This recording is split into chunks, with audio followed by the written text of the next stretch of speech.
মহারাজ কৃষ্ণচন্দ্রের সময় যানবাহনের খুবই অসুবিধা ছিল। তখনকার দিনে এখনকার মতো তো যানবাহনের সুবিধা ছিল না। রাজা মহারাজ জমিদারেরা তখন ঘোড়ার গাড়ি, হাতি এসব ব্যবহার করতেন এদিক ওদিক যাওয়ার জন্য। আর সাধারণ মানুষের হাঁটা, গরুর গাড়ি আর নৌকা ছাড়া অন্য কোনো উপায় ছিল না। তখনকার দিনে দেশে প্রচুর চুরি ডাকাতি হতো, আর এই চুরি ডাকাতি করা মালপত্র সেই সব জলপথে পাচার হয়ে যেত অন্য জায়গায়, কারণ এটাই ছিল সব থেকে দ্রুত উপায়। স্থলপথে যাতায়াত ছিল সময় সাপেক্ষের ব্যাপার। এছাড়া জলপথে যাতায়াত ছাড়া তো উপায়ও ছিল না সেই সময়। জলপথে বজরা, নৌকা, খেয়া তখনকার দিনে যাতায়াতের একমাত্র উপায়। গোপাল প্রায় দিনই নদীতে স্নান করতে যেত। সে ভালোবাসতো নদীতে স্নান করতে, যদিও অনেকটা হেঁটে আসতে হতো, তবুও আসতো। বিশেষ করে যেদিন রাজবাড়ি যেতে হতো না, সেদিন তো গোপাল আসবেই নদীতে সাঁতার কাটার জন্য। এটা যেন একটা নেশা ছোট থেকেই রয়ে গেছে।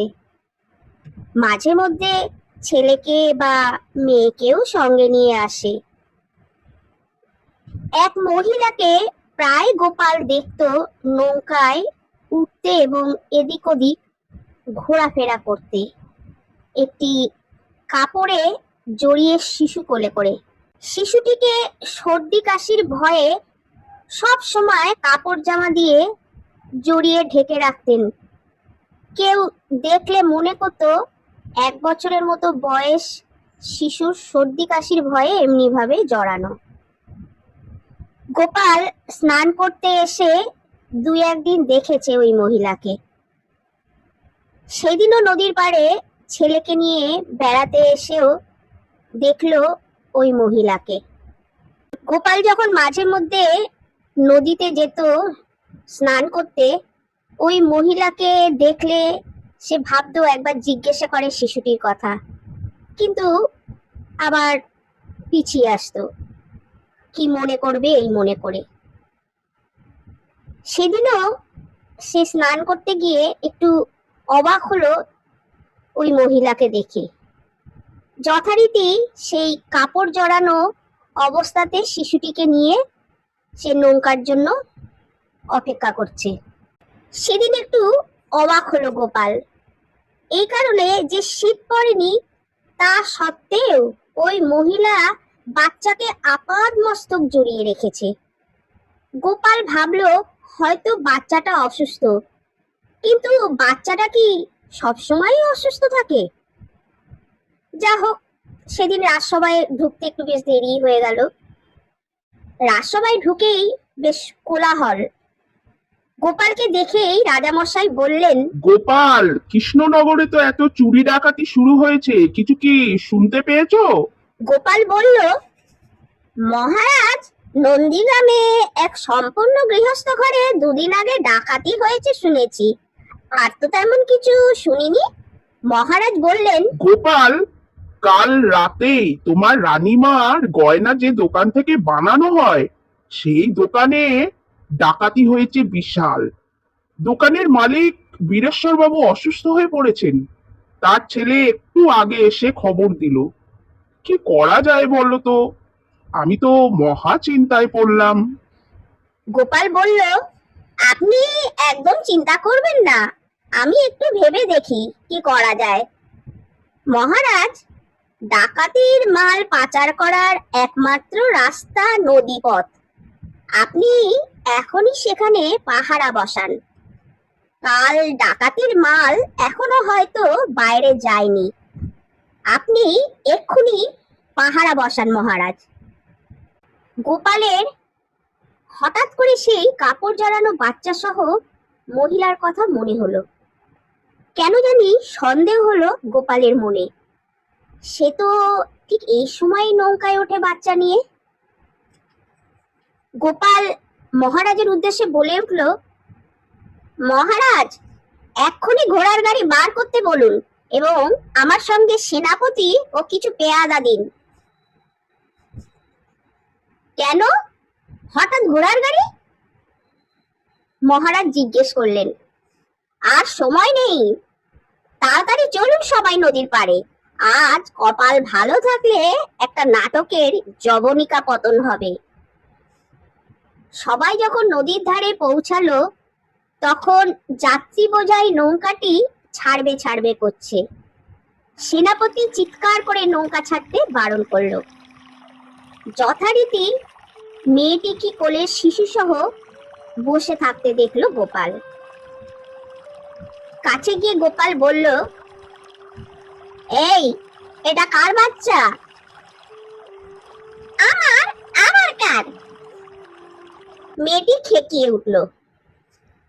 বাচ্চাটা দেখাও দেখি। গোপাল বলল।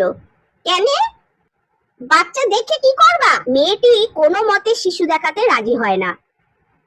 তখন সেনাপতি ও পেয়াদারা জোর করে মেয়েটিকে টানতে টানতে নৌকা থেকে নামিয়ে আনলো। মেয়েটি চিৎকার করে কাঁদতে থাকলো। সহ মেয়েটিকে রাজবাড়িতে হাজির করা হলো মহারাজের সামনে। মেয়েটি প্রাণপণে চেপে ধরে আছে বাচ্চাটিকে, কিছুতেই দেখাবে না। বাধ্য হয়ে পেয়াদাকে হাত লাগাতে হলো। ছেলেটিকে কোল থেকে টেনে নামাতেই দেখা গেল বাচ্চা নয়, কাপড়ে জড়ানো ছেলের মধ্যে যত রাজ্যের সোনা দানা টাকা পয়সা চোরাই মাল ডাকাতির মাল ভর্তি। এরপর গোপাল সব খুলে বলল কি করে তার সন্দেহ হয়েছিল মেয়েটিকে দেখে। বুদ্ধি ও সাহসের বলে চোর ধরার জন্য, দেশের অনেক উপকার করার জন্য মহারাজ গোপালকে অনেক পুরস্কার দিলেন।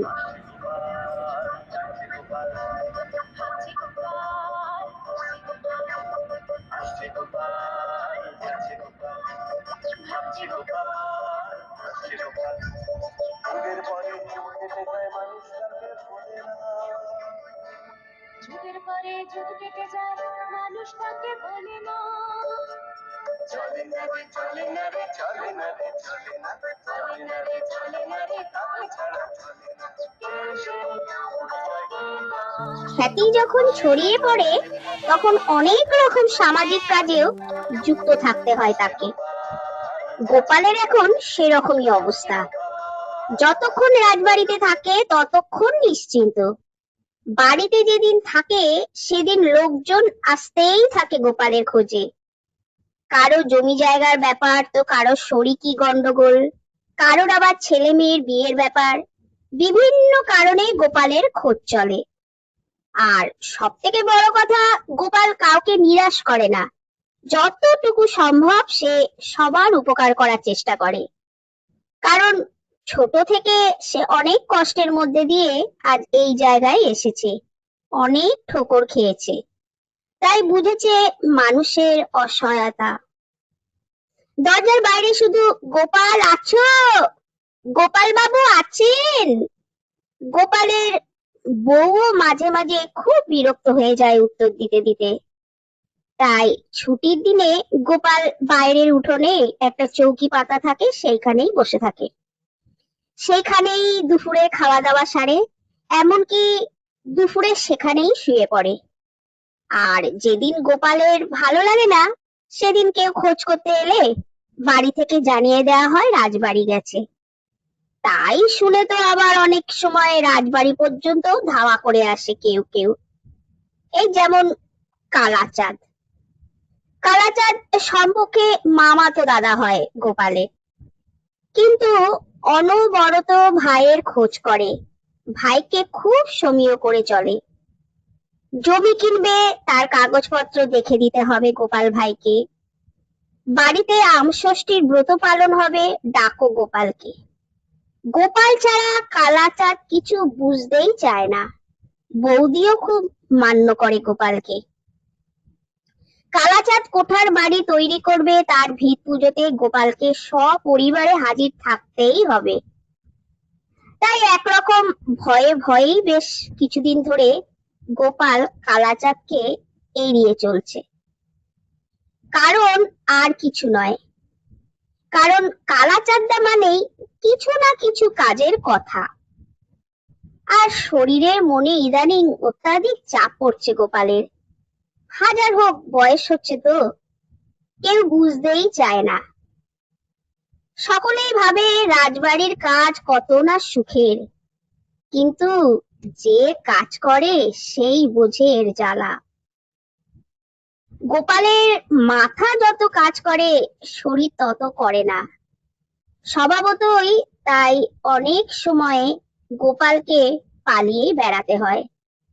হয়তো গোপাল এই সবে মুর্শিদাবাদ থেকে এলো, আর সঙ্গে সঙ্গে যদি কেউ হাজির হয়ে বলে, গোপাল তোমাকে ছাড়া আমাদের গৃহপ্রবেশ হবে না, তোমাকে যেতেই হবে, তাহলে? তখন তো আর এখনকার মতো যোগাযোগ ব্যবস্থা ছিল না যে হুট করে কোথাও চলে যাওয়া গেল। তখন যেতে হতো গরুর গাড়ি চেপে অথবা পায়ে হেঁটে। সব জায়গায় আবার গরুর গাড়ি যেতও না, তখন হাঁটা ছাড়া গত্যন্তর নেই। কিন্তু এখন হাঁটতে খুব কষ্ট হয় গোপালের।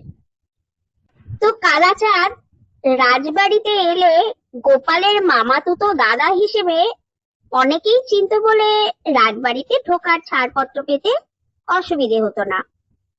অতিথিদের বসার জায়গায় চুপ করেই বসে থাকে কালাচাঁদ। সেদিন কালাচাঁদকে দেখেই গোপাল বুঝে গেল জরুরি কিছু ব্যাপার আছে। গোপালকে দেখেই কালাচাঁদ বলে উঠল, ভাই রে, কালকে তোকে একবার যেতেই হবে। তুই কাল ছুটি নে। কোথায় যেতে হবে? গোপাল জানতে চাইলো। হঠাৎ ছুটি নেব কেন? আর ছুটি চাইলেই কি পাওয়া যায় বলো? কালাচাঁদ বলল, কালকে ছেলে দেখতে যাবো তে হট্টে। তুই তো জানিস আমার মেয়ে বোবা কালা, কথাও বলতে পারে না, কানেও শোনে না। তো একজন খোঁজ দিয়েছে তে হট্টে, আমাদেরই জানাশোনা। ছেলের বাবার সঙ্গে আলাপ হয়েছে, মনে তো হলো ভালো। তুই না গেলে হবে না ভাই। গোপাল অনেকেরই কথা উড়িয়ে দিলেও কালাচাঁদার কথা ফেলে দিতে পারে না। হাজার হোক নিজের মামাতো দাদা তো। তার উপরে ওর মেয়ে জন্ম থেকেই বোবা কালা, সেখানেও একটা স্নেহের ছায়া, সুতরাং যেতেই হয়। তেহট্ট পৌঁছাতে পৌঁছাতেই দুপুর হয়ে গেল। ছেলের বাবা সত্যি ভালো মানুষ, আতিথেয়তার কোনো ত্রুটি রাখলেন না। প্রচুর খাওয়া দাওয়ার আয়োজন করেছেন। 2-3 রকমের মাছ, মাংস, মিষ্টি, পায়েস, চাটনি সবকিছুই ছিল।